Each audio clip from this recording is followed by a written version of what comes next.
Welcome back to Mystical Sisterhood. This is your host, Maureen Spielman, and I'm really, really excited to be doing an earlier morning interview with Danielle Rama Hoffman. She joins me from Paris today, which is incredible. And Danielle is the founder. She's a channel, and she's the founder of the Ascended Mastery Lineage. Danielle, am I saying this right? Of Yes. Toth, or is it? Yeah. Thoth, Thoth, Toth. Yeah. Okay, thank you. She's a legacy work coach and leader of the evolution in consciousness. So today, that's just only a small part of what you do, Danielle. I just want to first say welcome and thank you for being with us today. My pleasure. So excited to co-create with you, and hello to everyone tuning in. Yeah. So maybe just a broader question, but your own introduction into the work that you do. How do you describe it? I know I've looked on your website, which is just beautiful and includes so much information. But for the listener who's tuning into your message, where do you begin? Yeah. Like the Cliff Note version, I feel like, Yeah. probably like a lot of healers, intuitives, channels of those of us that are really called to make a difference in the world. Like, I feel like my path started with my own healing and my own desire to come into greater joy and wholeness. And so, as a child, I was very sensitive, intuitive, kind of could tune into what people weren't saying. And that was really challenging, the mismatch between, oh, I'm fine, and then really reading the energy and going, okay, that's not what I'm getting. And so, yeah, that started me on the path. And I was really blessed, I feel like, to start really kind of early in my school of psychology and women's studies. And I think I even took like the first crisis hotline when I was like 18 years old, which is crazy. And, Yeah. started my business when I was 23. So I've been an entrepreneur now for almost 30 years. Just amazing. That is Yeah. amazing. Yeah, I love how you say too that tuning in that you had, because for those listeners, part of my coaching experience has been through conscious parenting. And one thing that we talk about is that there's often that mismatch of energy. So someone might be saying something, but as a child, you're so close to the light and source from which you came that you can tune in. But that then it's another, I feel like, what you're saying too is another almost like energetic level in a way of that sensitivity and that picking up on those signals and maybe being curious about them given the work that you're doing and that you were meant to do in your life. Yeah. Yeah. So that's fascinating. So then you started working through psychology and women's studies, and just it sounds like really wanting to, I don't know if it was always women, but begin to affect lives. And what was coming to you when you were younger in your career? Yeah, I do feel like, as we're talking as well here on the Mystical Sisterhood, that for me, there was a strong connection to women. And, I really at one point was an atheist. So it was so funny to me now that like spirituality and my connection to the divine is so paramount to me personally, and then also professionally, that there was that point where I was probably more of an agnostic, like didn't really know if I believed or didn't believe or whatever. But I felt like nature and women were the way that I could really relate to that sense of something beyond. And then it was just a series of saying yes. Like I went to horseback riding camp when I was 9, and then the women who taught me horseback riding like ended up being my Reiki masters. And then I learned about herbs and went to massage school, and again did, the energy healing. And I felt like it was always, how can I contribute the most? Like what's going to be the modality or the tool? And I think like a lot of us who are seeking, I had a lot of trying different things and doing different things, but the theme was pretty much always, the same, to really find those tools that are going to create the greatest alignment and elevate our consciousness. And so then fast forward like to when I first had my like first experience with a guide, which probably started when I was doing energy healing and becoming a Reiki master when I was like 26. Because I had a lot of confusion from what we were talking about, like feeling the energy, but not really understanding it. And it was just so grounding and nice to be able to kind of have that sense of, oh, it's not me that's doing the massage alone, or me that's doing the energy healing session, or, the channeling now. It's really in partnership with the client or the partner and their inner resources to come back into alignment, and then that we're all really supported. Yeah. So yeah, there's a lot Well, in there, but Cliff so Note beautiful. version. Yeah, I love it. It's such a good cliff note of a beautiful journey. And so that's so interesting that you say mid 20s. I had another guest on that kind of had her divine sort of messages really come strongly through, undeniable at that time. Was it a certain, if I'm using the right language, channel who came to you, or how did that sort of start um, getting your attention and becoming more clear to you? Mhm, mhm. Yeah, well, if we look at the word channel, like it is that being a conduit or being a vessel, and there is a lot of, I feel like, confusion about channelers, that like there's this idea that maybe we disappear or we give away our power to our guides. And it's not that at all from my experience. It's, like, that I'm a conscious channel, so I'm aware of what's going on. And it's really a partnership. And the stronger my identity, let's say, or my signature energy has gotten, then the more that partnership with the non-physical has strengthened and blossomed. So I do feel like, whether somebody's a coach, or like in my counseling years, or doing all the body work sessions, there was already that development of being a channel, or being a vessel in a way. And then just tapping into more and more energy. Like Reiki is the universal life force energy. And so that switch from like using my personal energy to tapping into universal energy. And so I feel like all of that, just like a lot of our paths, it's all perfect, whether we're moms or not, or, everything in our path, I feel like, is a contribution and helps. And then my entry point really was, I had an energy healing mentor, Nikki Scully, who worked a lot with the Egyptian pantheon. And so she was my first introduction to Sekhmet, who is the lioness goddess in Egypt, of like healing and compassion. And so she was kind of my first like guide Mm. and reconnection. And then alchemical healing works a lot with both the God of infinite knowledge and wisdom. And we've been to Egypt now, my husband and I don't know, 14 times, and lead groups there. And so my access point, which I feel like is kind of what you're asking, really came in from the Egyptian. And then since then, just like, the story of Yeshua or Jesus and Mary Magdalene going from Egypt to France, like that's also been my personal journey, where we moved from the States to southern France. Mm, wow. I'm just soaking that in. I feel emotional you sharing that, and what a beautiful journey. I had seen on your website that you lead excursions to, I think, both of those countries. So that's beautiful for all the listeners to know. But thank you for sharing how the access point and how the channeling came to you.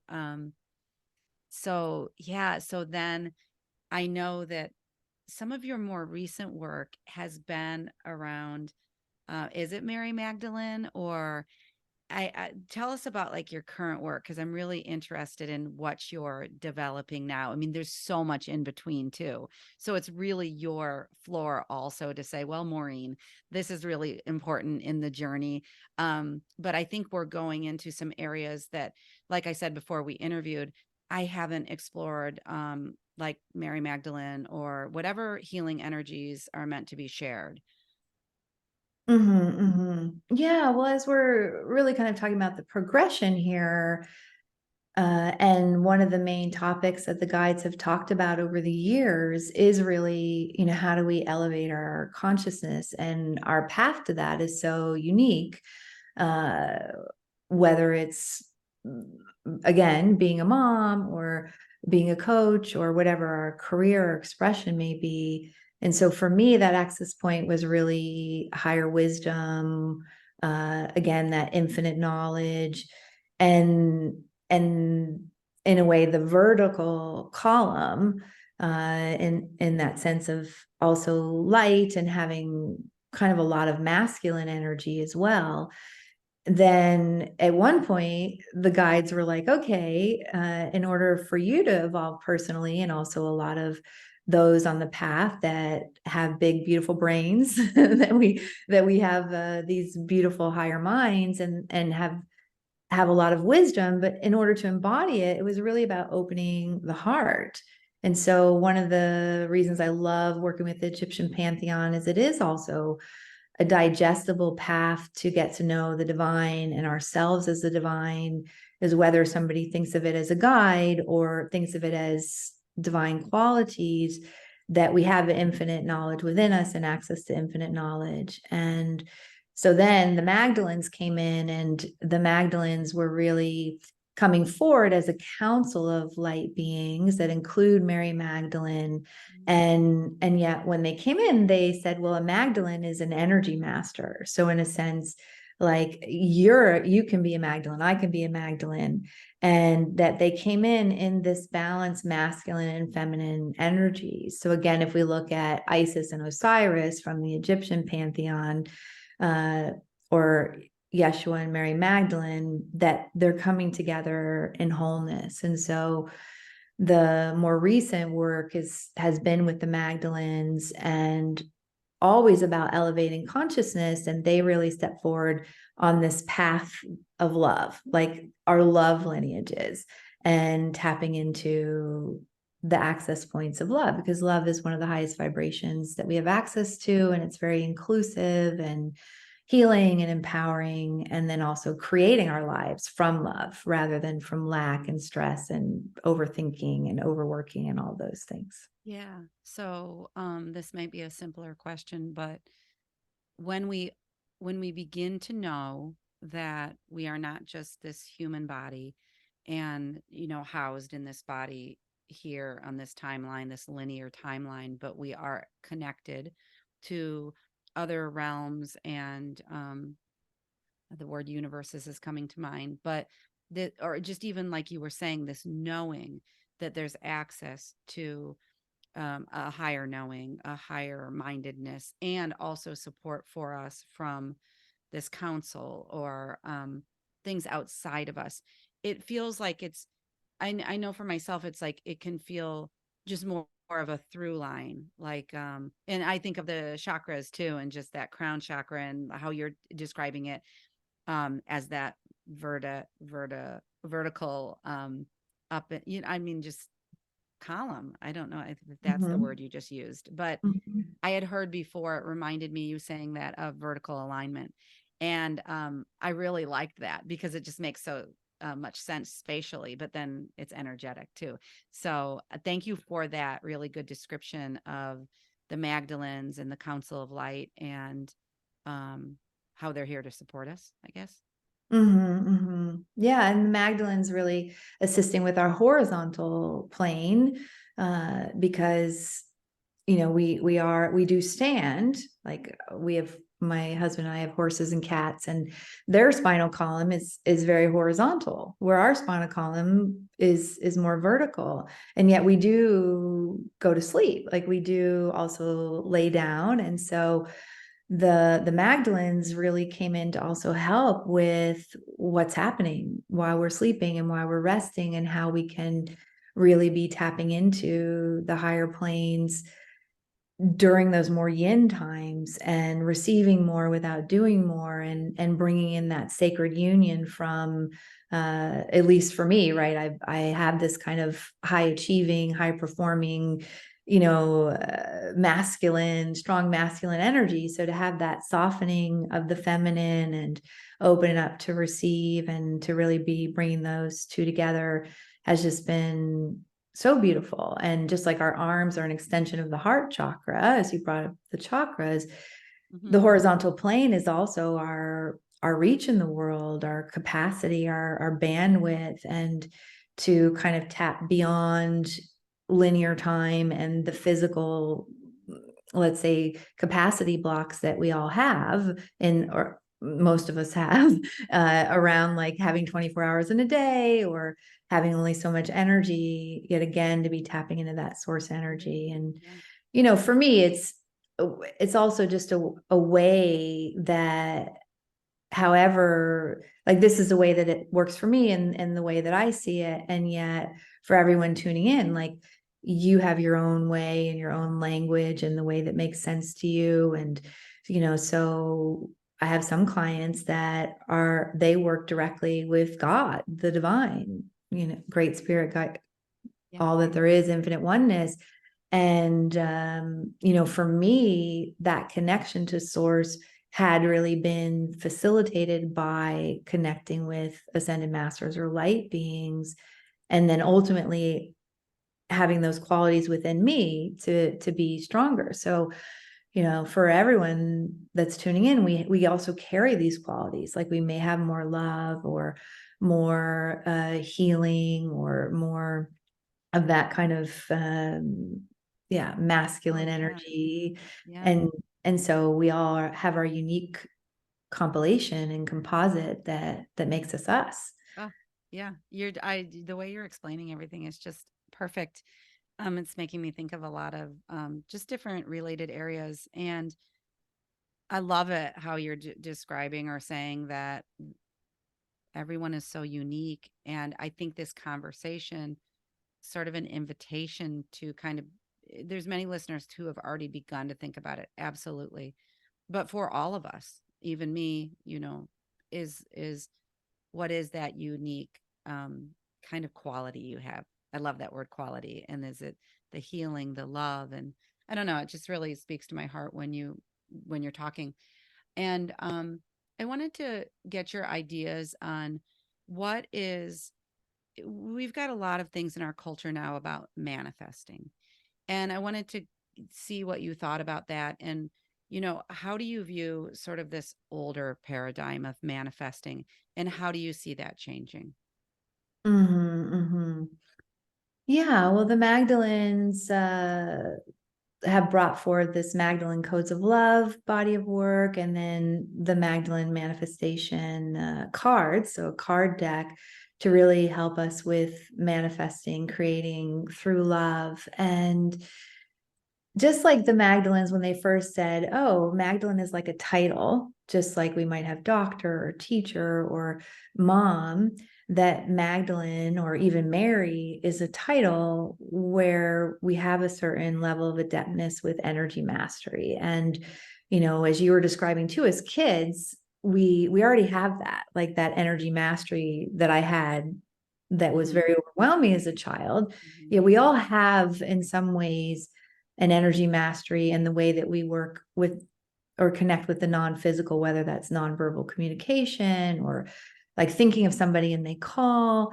So, when it came to manifesting, the Magdalens really talked about manifesting not only for the sake of really having what matters most to us in our life, and to be resourced so that we can fulfill our mission and the reason that we came here for, yet also manifesting as an evolutionary stage in consciousness. And as the guides have talked about different evolutionary stages in consciousness, I hadn't really thought about manifesting as a stage of consciousness. And yet, in a way, it is a way that we can physicalize what we know to be true in the higher planes, and to have that idea or inspiration or what we desire to move from a higher vibration into the slower vibration, into physical reality, not a lower vibration, but a slower vibration into the physicality, that it also evolves our consciousness. And especially as the Magdalenes talk about creating from love, which is the new paradigm way, rather than lack and fear and doubt and scarcity and confusion.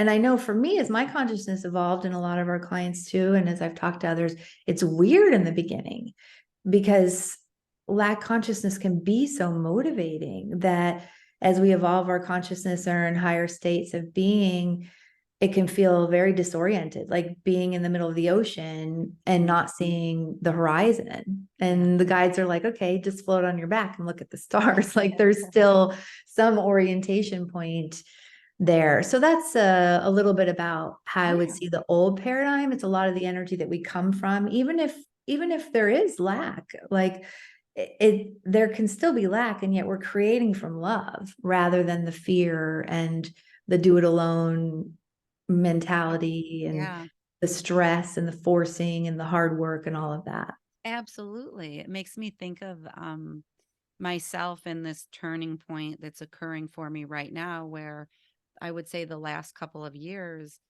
I didn't know it, but I think that I was coming from and building my business a little bit of not enoughness, and I think that was probably born of my conditioning, but also a lot of entities around saying you need this, and there's all these things. I mean, a modern day entrepreneur, solopreneur has a lot of things coming at them to do.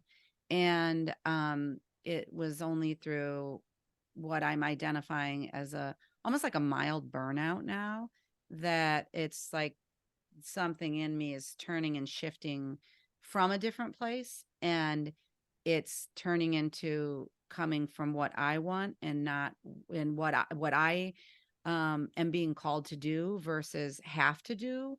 And I'm thinking about how the trust in that opens up for me. And then the interesting corollary of creativity opening up when some of the what I would say are almost like you were saying, like higher vibration qualities, then it just feels like it's beginning to flow more. And then it's everything kind of cements, that's the wrong word, but strengthens the trust strengthens the flow, strengthens the ease, strengthens the surrender, whatever the allowance, whatever it is. And it just is feeling better than it used to. Mm-hmm, mm-hmm. Yeah, I love that you shared that. And, really, I feel like the Magdalene body of work came in to the response and the asking of a lot of us that had that burnout, whether it's mild or, just the overdoing, overworking. And, of course, I feel like we're here to get our hands in the clay and to take action and take inspired action.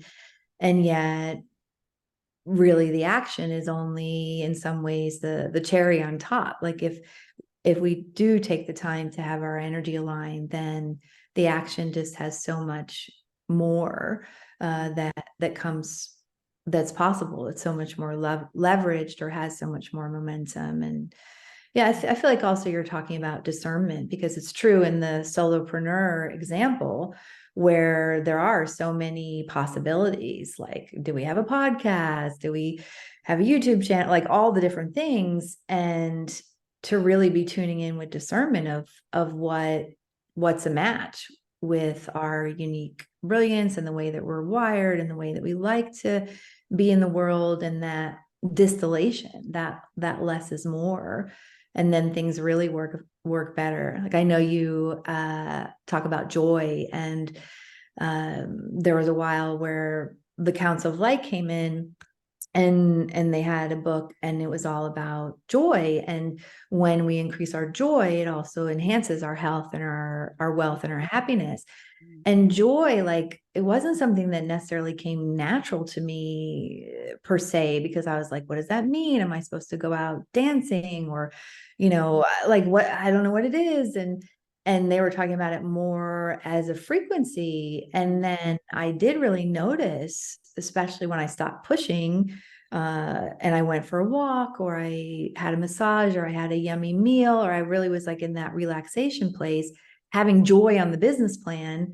Like, that's when back in the day, the phone would start ringing, or, like, people would Right. sign up for stuff. So I feel like that's also the resurrection, or the return of the reclaiming of more of the feminine way as well. Yeah. Yeah. I love how you said unique brilliance too. It's so, so true. And that's one thing that's definitely being uncovered. And the messages, I think, coming out. I mean, that is some of the beauty of social media, is that these messages are, if we take the goodness from it, they are able to have more of a platform. And I really feel like I think we're in a time, I don't know if you sense that, I'm sure you do, of an opening and an expansion. We didn't talk about, like, I've heard people talk about that moving into the age of Aquarius, and I guess the qualities that are, I don't know, being called forth are different than they were from, was it Pisces? Mm-hmm, mm-hmm. Yeah. Yeah. Um, so, what do you see, if in just kind of um, practical advice for people? What do you see as the key needle mover when it comes to creating that divine expansion in our lives? Mm-hmm, mm-hmm. Yeah, well, I'm definitely on a divine expansion mission, to expand the divine, the extraordinary, the source energy within us. And, the guides talk a lot about how what expanded the divine before, what expanded us in the old paradigm of what you're talking about, the Piscean age, which is very much related to the third chakra and that will and power over and power under, into the Aquarian age, the heart center, and the new paradigm, that it's like we're playing an entirely different game. So of course we've all experienced expansion from trauma, from our slower vibrational experiences, or like I was talking about as a child, going into healing from like a need to have greater healing within my system. So that has Mhm. expanded us. And yet at the same time, there comes a point where there's not that much more to garner from repeating the same repetitive pattern. And so to be just exploring other ways, and to be in that new paradigm way, to be coming from the heart, really feels like there's more to be garnered, co-creating, where we're championing each other and moving from comparison and competition to really, there's so much abundance on the planet, there's more than enough to go around. How can we be a sisterhood? How can we support one another? Like, these kinds of nuances are really key. But there's a lot of unlearning, because it's kind of like, I played sports as a kid, and so sometimes the analogies come through that way. But it's kind of like playing basketball, and now we're playing soccer, but we're still trying to use the basketball rules. And you're not supposed to dribble with your hands, of course, the soccer ball. So there's definitely an unlearning process. And then I feel like the emergence of what really has been there all along has a space to bubble up. Oh, I love that. That's such a good analogy too. And then thinking about how, when I began, I appreciate what you said earlier in the interview about where you felt you were with your relationship to something greater, like source, God, whatever you call it, and moving from atheist to agnostic. And I see myself along the continuum as well. And I find it fascinating when we as individuals pick up the first thing, whether you're 20, 30, 40, 50, 60, and it lights something within you. And I believe that it's a remembering and a connection to whatever you call source. I do believe that. But I always say that 5 years ago when a dear friend, she invited me to learn about the Akashic records, and one of the questions was, what is your relationship with source? And I had nothing. I did not know, because I had grown up Catholic, and I knew that that wasn't for me as an adult, but I didn't know the answer. I didn't, it's not that I didn't know the answer, I just didn't have an answer. And then to see that, wow, that was 5 years ago, and now I can name it for what it is for me. But I just love to see the expansion or awakening process. It's so beautiful. Love Mm, it. mm, Um, I know that you created these beautiful, would you call them oracle cards or the Magdalene cards? How how did you even create these, Danielle? They're beautiful. And what goes into the creation of an oracle card and the messages that are meant to come through them, and how can we use them? I'll definitely include a link to yours, but tell us about the process, because I find some of the sets I have so beautiful, and then the language that's included in them, it helps me remember my truth as well. mhm. Yeah, well, it was interesting. And I feel like we've been talking a lot about cycles and how curiosity and saying yes kind of leads to the next stage or next evolution. So for me, in 2020, like the Magdalens had come in channelings a little bit over the year, but just kind of like star appearances, or they'd come in and come out. And but like in 2020, they really started coming in a more predominant way. And so the 20 codes of love came in 2020. And usually the way that it works for me is that because I'm a channel, like I'll connect and I don't know what the codes are, or I may have a little bit of information before, and then I'll record it. And then I have this beautiful midwife, transcriptionist, who will transcribe the oral into the written. And then I offered it in November of 2020 as a program, and offered it, for a while. And then during that time, also, I'd had a long-term client and partner uh, who really remembered her highest contribution and her gifts. And so she started doing these glyphs, like the images that go, with the cards. And so the sacred geometry of the cards. And so I would send her kind of the description of the code, and then she'd go in, and as Oh, she'd worked with me and Toth and the Magdalens for a long time, like she would access, and then she'd create these visual images. And so that also gave another way. It was interesting because a lot of what I do is very oral, and I know we're multi-sensory, yeah. and I'm also very visual. And so it just felt so nice to have the color and to have a visual representation, and to be taking in the codes, not only like orally, but also through the written word. Mm. Yeah. And so then I offered it as a program, and I still offer it as a program. And then I really had that sense, almost like the body of work stabilized, like enough people had done it that it was ready to go out into the world in a bigger way. And then that's where the card deck came, and working with the publisher. So Mm. what it got published in 2023, and I started in 2020. So the ripening, like the fruit when it's ready to come out. And so yeah, I loved working with Christine Lucas, the artist, and both of us are just like gaga for colors. And it is really unique because it's so colorful, the deck. Oh, And wow. and then there's just so much energy that comes from the colors, as well as the shapes, and then the words. So the little words, like the little words on the actual card, that kind of came in at the end. uh, Yes. yeah. I love it. I cannot wait to you see the cards, use the cards. And is it right that you also have a book?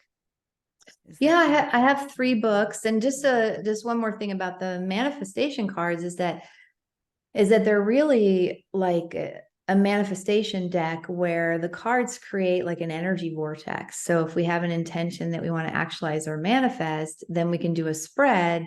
And then the sacred geometry in the cards like holds an energy vessel while our idea is coming into form.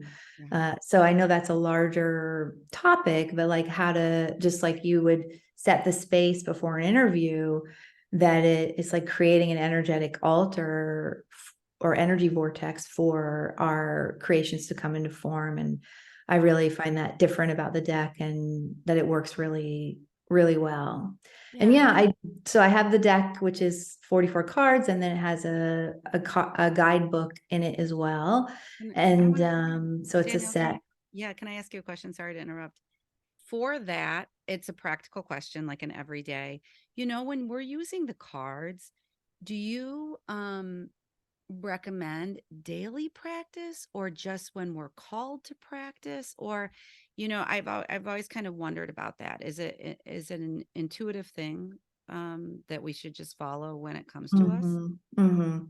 Hmm. Yeah, well, like in the guidebook, certainly I talk about different spreads and when to use them and like what they're good for and what they help with. And yet I always feel like our intuition really is kind of the ultimate guide. So I know some people who only want to do a one card spread, and they might draw one card and keep it on their desk for a long time. Where somebody else might be like, all right, I'm pulling 13 cards. And so it also just depends on how we move in the world. Like if we're intuitive and we follow the energy, then probably going from that calling is going to be best. But somebody else will really thrive on going, okay, I'm going to do a spread once a day, or and this spread works a lot too while we're sleeping. So yes, we're used to like starting our day with a card, yet also having a card while we're sleeping to help work with us and to work with the higher planes. Okay. Makes So sense. Hmm. yeah, I think our intuition, our own inner knowing always trumps. And it feels like one of the under conversations we've been having is like, how do we know when it's our higher knowing? And how do we know when it's that voice that's going like, oh, I don't want to pull a card today. I'm going to stay in my slower, vibe mood. Yeah. Right. Okay. Thank you for that. I often wonder. Yeah. And so anyway, share with us about your books. And then before we wrap up, any place that where you can be found, and anything that you've got going on that the listeners might want to know about. Mhm, mhm. Yeah, so I have three books that have come in. One is The Temples of Light, that is all about the temples in Egypt and the path along the Nile, and it's like a journey into the heart. And then there's the Council of Light book. So it's kind of a light trilogy, Mhm. which really amplifies joy. And there are these different rays of light in the Council of Light book to enhance our joy, and then also our health, wealth, and happiness. And then there's the Tablets of Light that came in the order that I'm talking about, that really it's from Toth, and it's really about living in unity consciousness. And then the latest one is the Magdalene manifestation cards that we've talked Gorgeous. about. Yeah. I love it. Yeah. Yeah, and really the best place is daniellehoffman.com, and there's so many things on there. Like I've got the first, if somebody wants to kind of test out what the Magdalene Codes of Love program would be like, I have a masterclass that somebody can just buy on their own. And then I know we have a free gift that we're sharing too from the Magdalenes here. So we are going to Egypt February 2024. So lots Yeah. of things. Oh, gorgeous. Yeah. When people sign up for these trips, I have a lot of listeners in the United States. How often or how much in advance do people need to sign up? There's, yeah. Yeah, well, it really just depends on like when we sell out, right? Yeah. And some people like to plan way in advance, and others, we have had things shuffle around where, Yeah. kind of last minute things, someone will go out and then somebody will come back in. Yeah. That sounds absolutely fascinating. Before we wrap it up here, is there anything that I mean, we're just doing a short interview, but that you really want to add that's coming to your mind, or do you feel complete? Well, I would add really my appreciation for you and what you're doing, and the community that you have here, and for everyone tuning in. Just really acknowledging your choice to say yes to tuning in to your own unique brilliance and the way that you walk in the world. And really, it takes all of us to shift consciousness, to co-lead the elevation in consciousness, and really that invitation for us to recognize that we all have a seat. Our seats look different, and yet from my perspective, us being in our seat is really what is going to continue to stabilize where we're headed. So I feel like it's exciting times. I know sometimes there can be like, oh, seems like things are getting worse, but really things are stabilizing and Oh, yeah. exciting times, Yeah, thank you so much for that. And I really appreciate it. And I feel that through this podcast, there's been many people who have come on as guests and have never been on a podcast. And I just see the messages that are waiting to be shared as really plentiful. And there's so much abundance in it. And if there is a listener out there that has their unique brilliance that they are, in any way wanting to bring forward, it is a definite invitation to begin and, to reach out for the conversations or just engage that brilliance to bring it to life. Cause I think it calls forth from within us and we're supported. So I really appreciate that. Yeah. Well, I'll include all of the links and everything in the show notes so everyone can find you. And thank you so, so much for being here with us today. My pleasure. Thank you. Yeah. Thanks to you, the listener, as always. And if this resonates with your soul, please, please, please share it with friends, with loved ones, share it widely. That's what we're doing here. Okay. Thanks, Danielle. Thanks for listening to this episode of Mystical Sisterhood. To learn more about my one-on-one coaching programs or join the Mystical Sisterhood membership, visit MaureenSpielman.com or MysticalSisterhood.com. Thanks so much. I'll see you in the next episode.